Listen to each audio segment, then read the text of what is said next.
Tu penses que l'automatisation, c'est juste envoyer un email automatiquement? En réalité, il existe 5 types très différents. Toutes les automatisations ne servent pas au même objectif. Certaines gèrent des tâches, d'autres collectent des données, d'autres communiquent. Pour comprendre ce monde sans te perdre, on va passer sur mon écran et on va les classer en 5 catégories simples.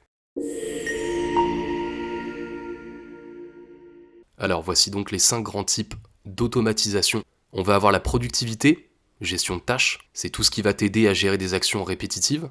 La collecte de données, donc ça va être pour récupérer et organiser des informations automatiquement. Les notifications, donc pour envoyer des messages, des rappels, informer. La prospection, tout ce qui va être gestion de lead, donc attirer des clients et relancer automatiquement. Et enfin, la création assistée, donc là ça va être pour produire du contenu grâce à l'IA ou avec des modèles automatiques. Voilà pour ces 5 catégories, on va aller les parcourir une par une avec des exemples très concrets. Alors le premier type, c'est celui qu'on utilise le plus au quotidien, ça va être les automatisations qui t'aident à gérer des tâches. En gros, c'est tout ce que tu fais régulièrement et qui pourrait tourner en arrière-plan. Donc ça peut être créer une tâche automatiquement, changer un statut dans un tableau, ou ranger un fichier au bon endroit sans avoir à y penser. Donc ce genre d'automatisation, ça libère énormément d'espace mental, parce que ça va te permettre de supprimer des micro-gestes qui, cumulés, vont te prendre beaucoup de temps et forcément beaucoup d'énergie. Le deuxième type d'automatisation, c'est celui qui va chercher les informations pour toi.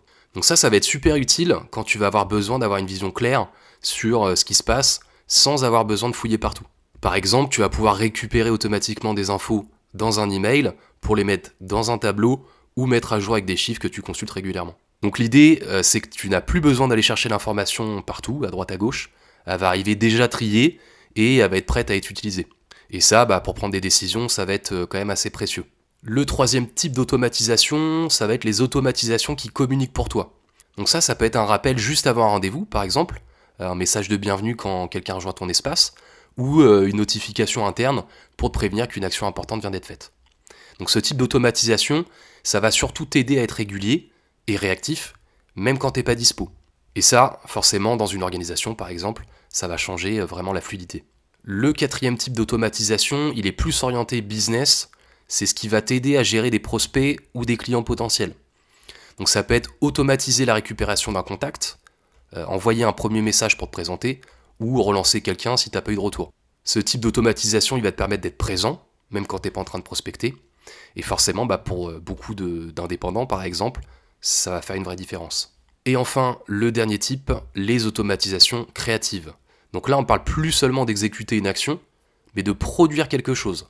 Donc ça peut être un petit texte, une slide, un email personnalisé ou même une image. C'est un domaine qui explose aujourd'hui, clairement, parce qu'on va mélanger du coup l'automatisation avec l'intelligence artificielle. Et donc ça va te permettre d'ouvrir des possibilités qui sont énormes, même quand tu n'as aucune compétence technique. Et pour relier tout ça, on va utiliser des outils d'automatisation comme Zapier, Make ou N8N. Donc ces outils-là, ça va être la passerelle qui va connecter toutes les applications entre elles. Pour l'instant, on s'arrête sur ces 5 types d'automatisation, et dans les prochaines vidéos, je te montrerai comment ça fonctionne. Donc voilà pour ces 5 types d'automatisation.